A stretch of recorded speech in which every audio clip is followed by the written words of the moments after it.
Today we look at a story about two men who are having an argument over whether or not God exists. By the end of the story, one of them knows for sure. And then we've traveled all over the world, chasing down UFOs, investigating alien abductions and visitations from another planet. Today we visit a place we've never covered in the UFO realm, which leads to a bigger question. Why aren't aliens visiting the Middle East? Today on Dead Rabbit Radio.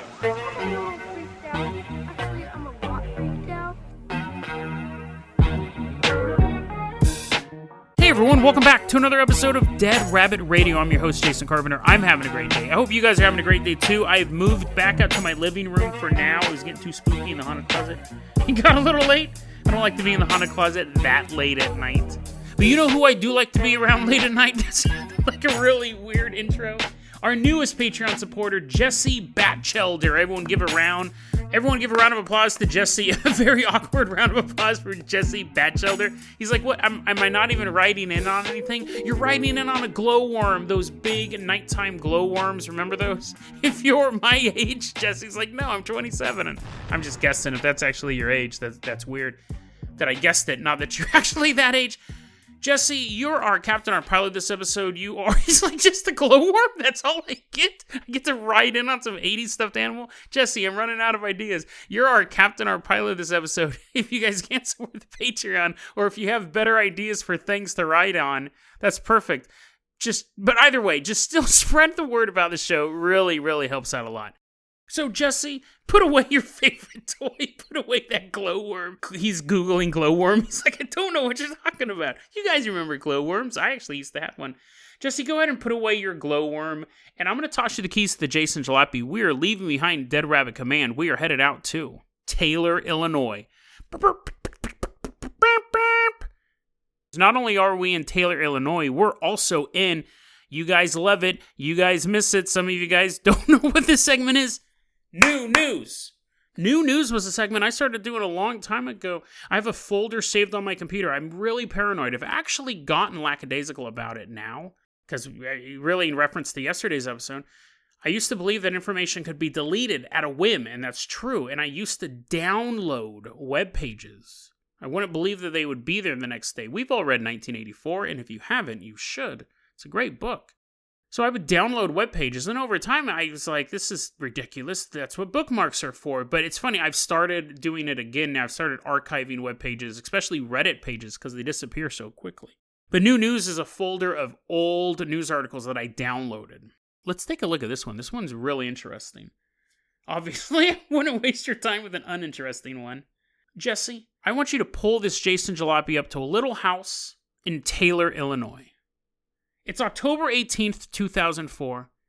It's a sunny afternoon. Don't check the weather report. It may have been a rainstorm. But just for visual, sun in the sky, clouds, and us sitting outside of this house. All of this information I got from an article in the Community Free Press written by Joel Thurtell. This article seems to have been written right after the crime. It's almost like Joel was hiding in the bushes and was writing this down. We don't have the names of anyone involved in the story. So I'm going to call the 49-year-old man in the story, we're going to call him Scott. And then there's a 62-year-old man involved as well. His name's going to be Louie. Scott and Louie are hanging out at Scott's house. Scott and Louie are hanging out, and the conversation of religion comes up, and Scott asks Louie, do you believe in God? And Louie says no. I don't believe in God. That kind of ruffles Scott's feathers. That kind of jingles his keys. And Scott's thinking, I didn't even know I had keys on me. I didn't even know that was a turn of phrase. I can't believe this guy doesn't believe in God. Who doesn't believe in God? Like, you look outside, you see the blue sky. You look out, you see that old-timey car. It's full of a bunch of podcast listeners. All of these are miracles. And that perplexes Scott, though. He's like, how can you not believe in God? So he asks Louie again. He goes, 3 seconds have passed. Maybe his opinion has changed. Louie, are you telling me that you don't believe in God? Are you sure you don't believe in God? And Louie goes, I do not believe in God. He's chasing him around with green eggs and a ham. Do you believe in God on a porch? I do not. Scott keeps asking, do you believe in God? Louie keeps saying no. So at one point, Scott goes, you know what? I don't even know what to think of this. And he gets up and he goes in the bathroom and he's looking in the mirror. And he goes, this is the weirdest detail. This is where it starts to get weird. First off, it's just two dudes arguing about God. Boring, right? But he, for whatever reason, during the middle of this religious conversation, Scott thinks, okay, I know how to win him over. He walks into the bathroom. He shaves. He's going to say it was a miracle. He was like, Louie, remember I was just out here with a beard, and then I walked to the bathroom, and the beard's gone. Only God has that power. I don't know if that was his gimmick, but he shaves. He gives himself a nice clean shave. And then he takes his shirt off, and he's probably like, dude, look at these pecs. Only God could craft a body like this. Scott goes out to the living room. Louie's sitting on the couch, and Scott goes, listen, I'm going to ask you one more time. Now that you've seen how clean shaven I am, and look at my body, does God exist? Louie says no. I'm not fooled. I know what that is that you just shaved. And Scott's like, dang it. So Scott then comes up with another idea. Honestly, it's technically it's a better idea than shaving and taking his shirt off, but morally it's the wrong idea. He goes and he grabs a shotgun. He comes back into the living room, and Louie is sitting on the couch. This is an exact quote from the article in the Community Free Press. Let me read this to you here. Scott says, quote, how long would it take you to believe in God? Not until I hear Gabriel blow his horn, the victim allegedly said, while tipping his hat. Is this the beginning of the atheist tipping your hat meme? Like, I know it can't be, right? It can't be, right? Here's a guy who's straight up, a shotgun is not being aimed at him, but in his presence, being held by someone else. The man, cleanly shaven man, this is the most dangerous of all men, cleanly shaven, no shirt, asks him if he believes in God. He says, not until Gabriel blows his horn, and then tips his hat. Now, we don't know what kind of hat. It's lost to time. The journalist did not say it was a fedora. Who knows? But could this have been the beginning? This was 2004, by the way. It wasn't super ancient. At the sound of this last denial, Scott raises the shotgun. 911, what's your emergency? Well, I shaved. So when the cops come, they'll see a cleanly shaved man with a body built from God. The 911 operator's like, okay, get to it. Did you take too many drugs? What's going on? Scott says he, quote, shot the devil himself. He also told the 911 operator he was still standing over the body and, quote, in case he moved, I want to make sure he's gone, unquote. 911 sends a couple deputies out there. The 911 operator asks Scott, how many times did you shoot the victim? And he says, quote, hopefully enough. The deputies come out there. When they show up, Louie is dead on the scene. Grievous injuries. They said when they walked in, there's nothing they could do. The ambulance is walking out. The cops are waving them up. They're like, don't worry about it, guys. Massive head wound. 2 rounds were fired from the shotgun, plus 4 additional rounds from a revolver. When Scott gets arrested, he tells the police very, very clearly, I'm not going to talk to anyone who doesn't believe in God. And they're probably thinking, we don't want to put those guys in a room with you either. You might have a hidden gun on you. Technically, that's their job, to find the hidden guns. But yeah, that kind of makes sense. But on the other hand, you don't really get to choose who you talk to in jail. In jail, you're basically a prisoner. You're not basically a prisoner. That's the definition of jail, is you're a prisoner. Here's a crazy quote. This is how the article ends. Quote, at the police station, the suspect commented that he believed there is a God. Then, looking at the floor, he seemed to have second thoughts. Maybe there's not, he said. What in the... It's a fascinating story. Just on a true crime level. And then what happened to him? I mean, obviously he was such a fervent believer. He was a crazy guy, right? That you want your religious people to be somewhere in between a huckster, like an out-and-out fraud, and a religious lunatic. You want them to kind of be in the middle of that, kind of have a passion for what they're preaching and believe in it, but not so much so they're trying to rip you off or trying to rip your face off. It's kind of where you want them to be. But it's like, did he have this moment when he's sitting thinking about it? Oh my God, I shot this guy. Is there a God? I mean, those are the questions you should ask yourself before you load the shotgun. Those are the questions you should ask before you shave, honestly. But fascinating story. I read this. I pulled it out of my new news file. I can't find any follow-up to this. There's no names to it. This newspaper is completely reformatted. They don't, like when they did, because again, it's from 2004. Websites go through designs. Links are lost. There's no information. I tracked down this journalist, Joel, and it was a while ago. It's a couple weeks ago. I emailed him. I said, hey, do you know any more information about this? He's loading his shotgun. He's He's like, yes, come to my house. Let's have a little conversation. No. That was a joke. Don't sue me.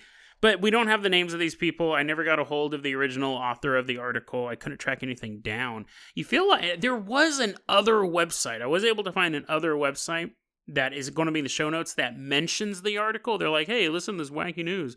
This guy blew some dude's head off because he was tipping his hat. So we know the article existed. It wasn't just something from my new news file, but there's no follow-up. How long the sentence was, the trial, anything like that. If this guy could be out by now. I mean, if this happened in 2004 and it was like a reduced competency manslaughter charge, this guy could be sitting next to you right now as you're listening to this podcast. He's been trying to turn it off the whole time. He's like, no, I'll listen to this episode. It's too spooky. And you're like, what? It's true crime story. He's like, no. As he's trying to turn it off, you notice he's shaving at the same time. Run right now. Get away from him. No matter how much you like this guy, he may be about to shoot you. Jesse, let's go ahead and leave behind Taylor, Illinois. I'm going to toss you the keys to the Carpenter copter. We are headed out. As you're running towards the copter, you're like, no. Scott's running up behind you.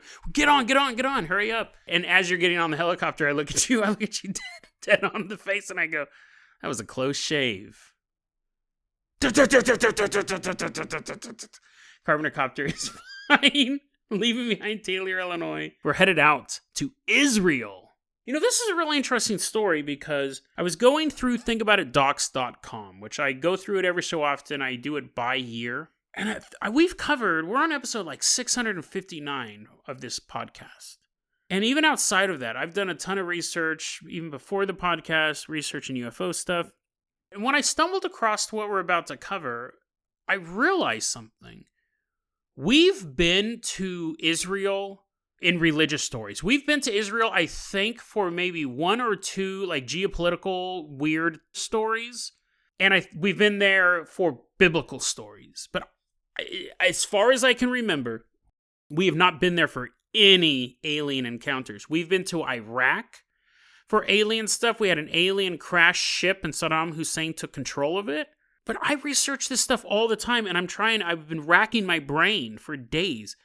UFO encounters that take place in Saudi Arabia, Egypt. We have some in Iran, but a lot of times those are they're considered to be Israeli or U.S. drones. And see, even Iran's not Middle East. Iran is when you start to get to Persian territory. Like Iran, there's a little bit of UFO activity in Afghanistan, but now we're on a different continent. So when you're talking about the Middle East, you're talking about Iraq, you're talking about Israel, you're talking about that whole region, Syria, Egypt, Yemen.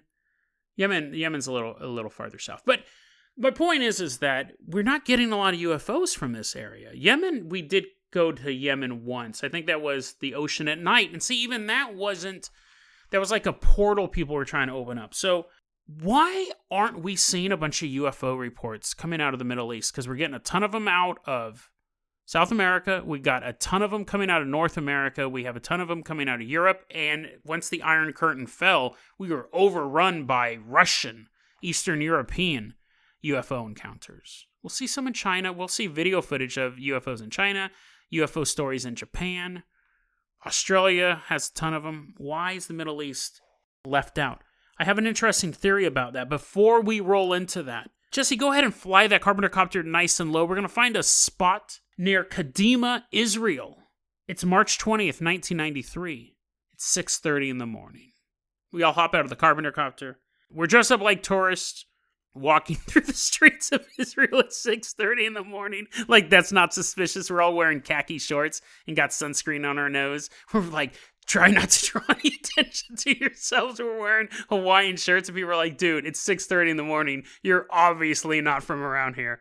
We just look at them real slow and then take a picture with the camera, click. We're tourists.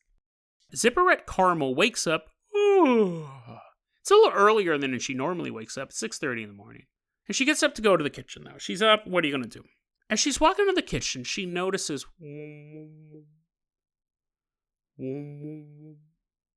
a weird light has enveloped the entire kitchen. She gets her dogs. Come here, puppers. Very, very angry dogs.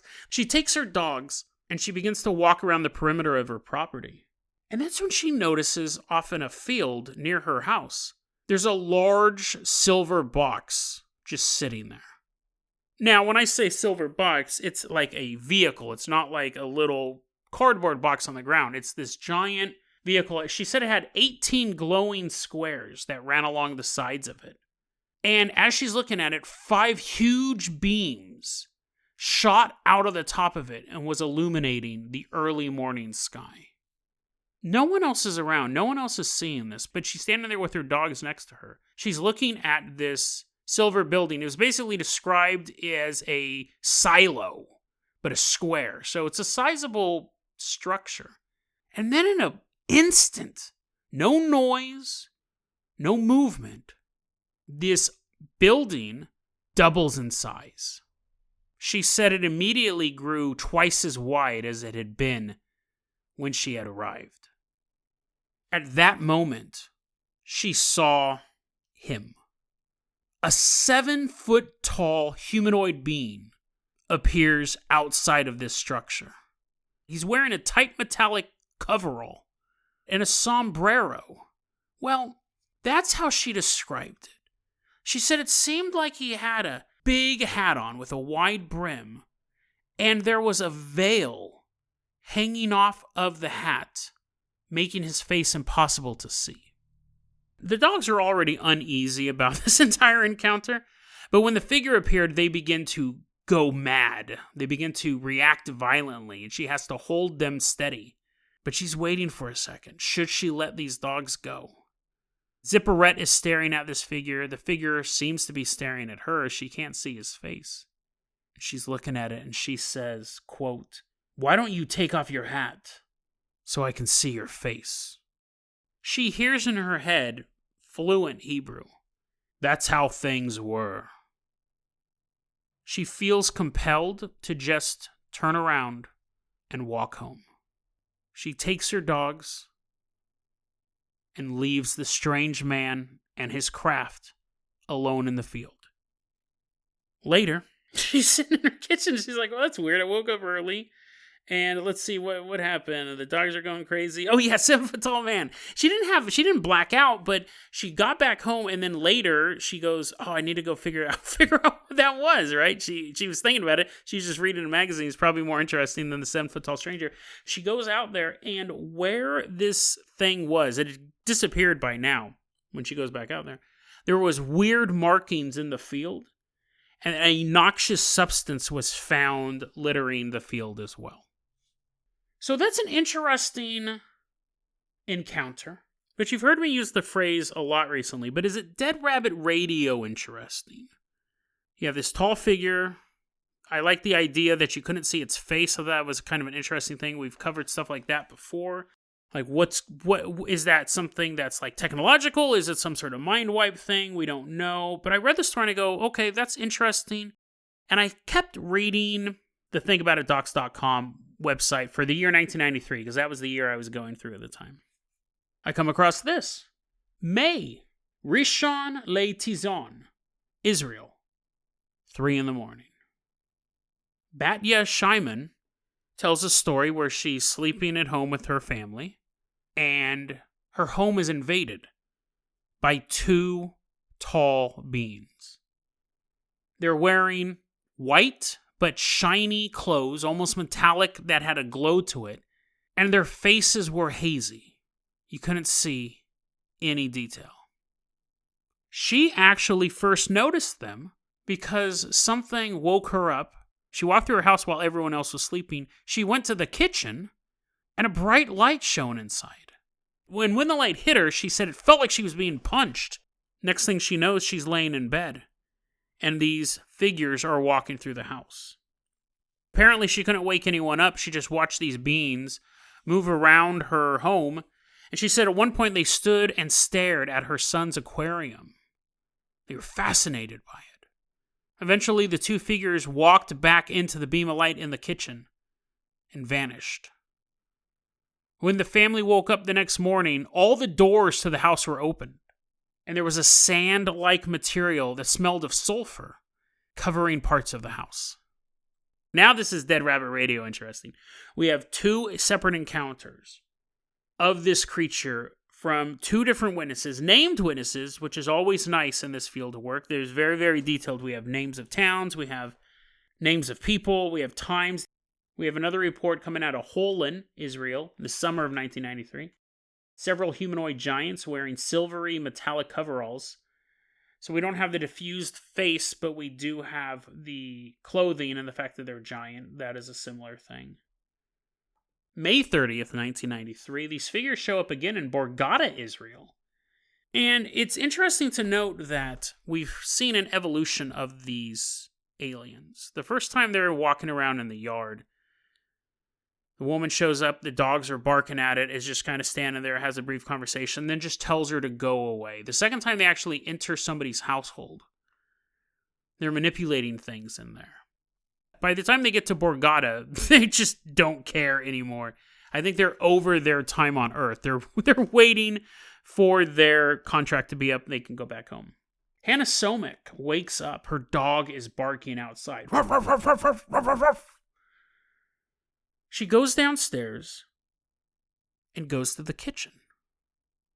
She looks out the window and she sees her dog outside barking at something. And then she watches her dog get lifted up by some force, by some unknown force. Her barking dog gets lifted up and thrown against the wall. Hannah's obviously terrified by this, right? Most people don't expect to see a human throw a dog, let alone an invisible monster do it. But she goes to run outside. She wants to go help her dog. She opens the front door and she hits an invisible wall. There's a force field there that's keeping her from leaving her house. And that's when she sees what threw her dog.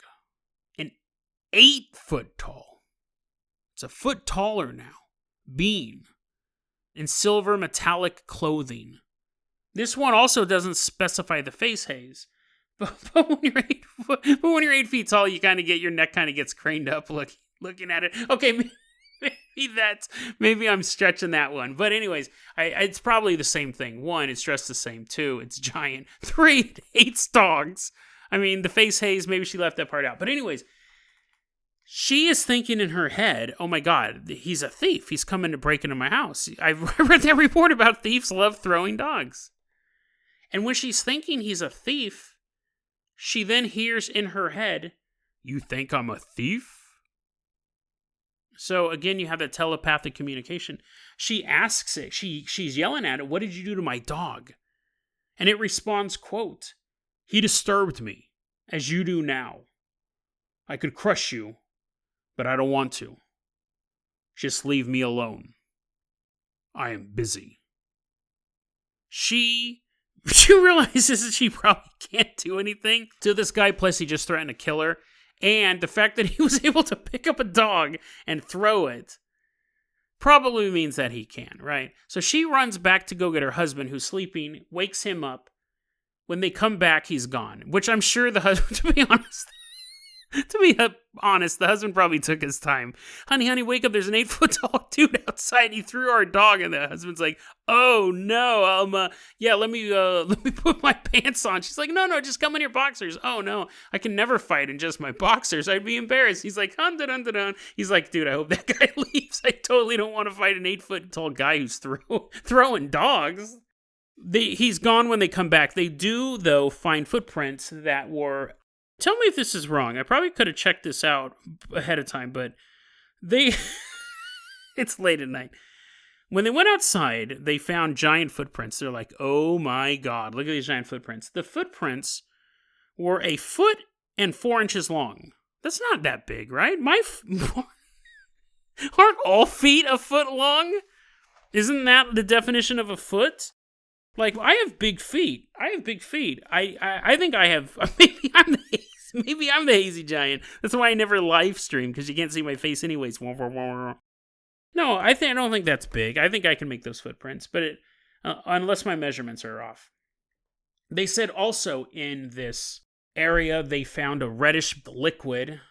And then this young woman, she had physical ailments after this encounter as well. Severe headaches, muscle pains, things like that. We even have a report of this same creature showing up on December 22nd, 1994 in Yatzitz, Israel. 2 dudes heard an explosion. This is like 9 o'clock at night. They went outside to investigate. 9-foot-tall man, metallic coveralls. They also specify he had a glowing haze that blurred his face. They were the smartest characters out of all of this. They just shut the door. They just shut the door and called the cops. Everyone else is walking outside, weird lights. Dogs are getting picked up, thrown across the yard. Just call the cops, right? Just call the cops. They both look at each other. Nope. Shut the door, called the cops. By the time the cops showed up, nothing was there. They did find tracks. And apparently there were fruit trees in the area.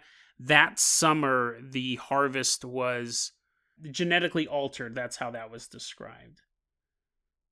So these stories are actually reported by multiple sources. I got them from thinkaboutitdocs.com. Michael Hesseman and Barry Chamish, 2 separate authors working on 2 separate books, both put these stories together, got all this information. It's very, very well sourced. We have names of towns, we have dates for the most part, some are just months.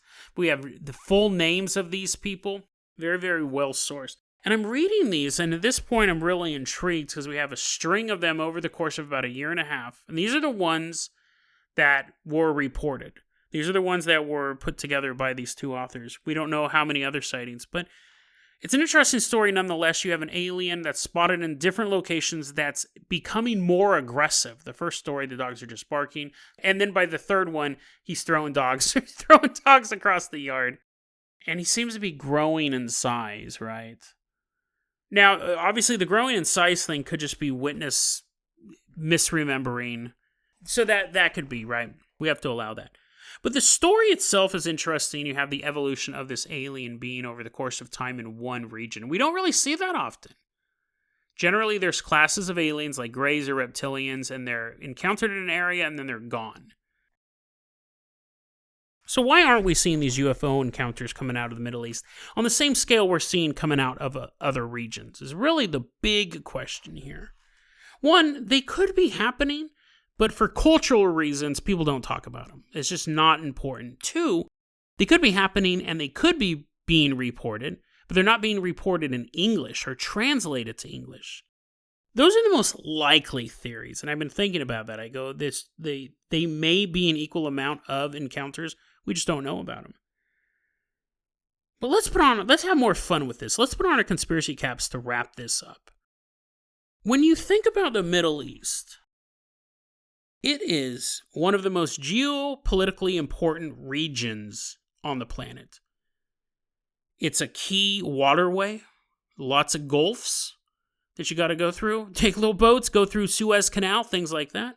Mass amounts of oil. It's a major resource that's needed. So just geopolitically, it's very important. Economically, it's very important. And then we have issues like the Palestinian people and the Israelis and their conflicts over that piece of land. You have Iran, which isn't Middle East, but it wants to be. It wants to get into Iraq. You have Iran and Saudi Arabia beefing all the time. Iraq is kind of side-eyeing Iran. They're afraid they're going to get in. Iran's actually making some pretty interesting inroads into Iraq. But not a political podcast. Not a political podcast. With all the alien encounters that we have, you think they would be super active in the Middle East. Think about it. Aliens, you need peace. Stop doing war stuff. We are the most boring of all aliens, right? The hippy-dippy aliens. The peace ones, you figure to be all over the Middle East. Israel, this is a secret. Don't tell anyone this. Israel has nuclear bombs. Don't tell anyone. And Iran's trying to get nuclear bombs. Again, not Middle East, but they're Middle East adjacent. You think aliens would be showing up there and shutting down those nuke plants and stuff like that? But we're not seeing that. The environmentalist aliens, you need to not be so cruel to the environment. As I'm throwing a plastic bottle into the bushes. I'm like, what? You came all the way here to tell me that? You know that there's a bunch of oil wells on fire. Saddam Hussein was lighting them on fire. Not even lighting them on fire. There's just oil. There's just a bunch of oil being produced. It's not super, environmentally friendly. You think the environmental aliens and the war aliens would at least pay the Middle East a visit every once in a while. Here's my theory. Glowing face man aside, that was a stealth mission. He got through. Might have actually crashed now that I think about it. He stuck around for so long. And that one story, there was more than one of them. But that incident aside, here's my crazy conspiracy theory for the night. 3 major religions have come out of the Middle East: Christianity, Islam, and Judaism. All 3 of them agree on a few facts. You may disagree with the term facts, but you have 3 religions. They all believe, for the most part, in a couple things. One, there is a singular God. Whether you call him God or Allah or Hashem or Adonai or whatever name you give him, it's a singular person. And 2, there's pretty much only 2 things that everyone can agree on. 2, the Middle East is holy land. That's where the story of mankind started. And that's where it's going to end. The Battle of Armageddon. What if they're right? What if they're all right about those 2 details? There is a everlasting God who created everything. And out of the entire universe, there's a strip of land that is the most holy of all places. Out of all creation, this is the place he loves the most. What alien would be dumb enough to show up there? Would you invade that? Right? Would you want to fly your spaceship through that and be like, hey, let's see if the Bible stories are true. Let's see if God really loves this region. What if this place is truly holy? Now, I know when we talk about the Holy Land, it's more like in the Israel region. But, the Euphrates and all that stuff is mentioned in the Bible as well, so we're getting into Iraq, Mesopotamia, things like that. What if all of this is truly blessed and protected by God? And so aliens don't want to come there. They don't want to mutilate a bunch of cows where before, when people were sacrificing cattle to Molech, entire civilizations were destroyed. Aliens don't want that grief. What if that's the reason why we're not seeing these UFO encounters coming out of a region where you would think there would be a ton of UFO encounters? Because it's protected by the ultimate protector, by the guy who created the universe. As an alien fleet showing up, he's like, I don't think so. Who knows? It's just a thought I was having. Why aren't we seeing more UFO encounters in the Middle East? It could simply be the aliens know better.